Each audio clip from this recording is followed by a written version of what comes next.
Pilate asked the question, what is truth? And truth, not facts, are what we're talking about tonight, and there's a difference.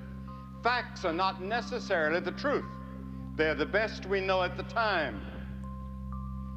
But today's newspapers, this day's newspapers, reported that public confidence in the leadership of our major institutions, such as the media, education, banking, government, the military, medicine, business, has sunk to the lowest in at least a decade.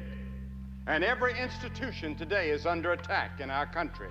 The home, the church, the government.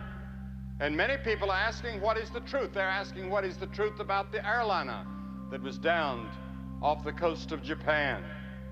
And inside the pages of the Bible are stories of lust and hate and war and crime as bad as anything that we read in history. It's called the Holy Bible. It's holy because it tells the truth. It tells the truth about God, about man, about the devil. But Satan has caused a credibility gap to be established. Our magazines are filled with stories of Satan worship.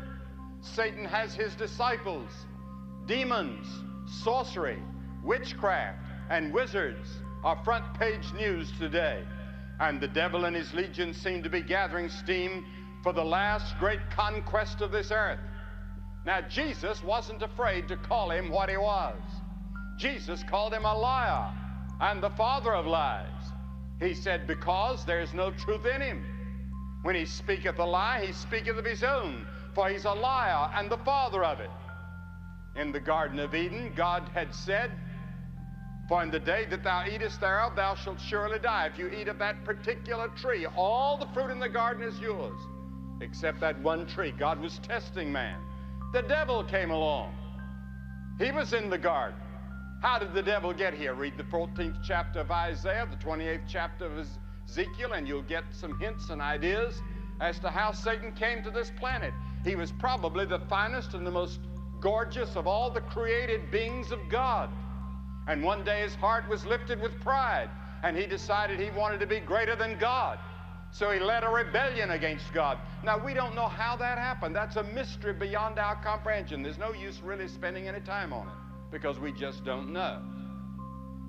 But we do know what he said to Eve. He said, yea, hath God said? He was putting doubt in her mind about the Word of God.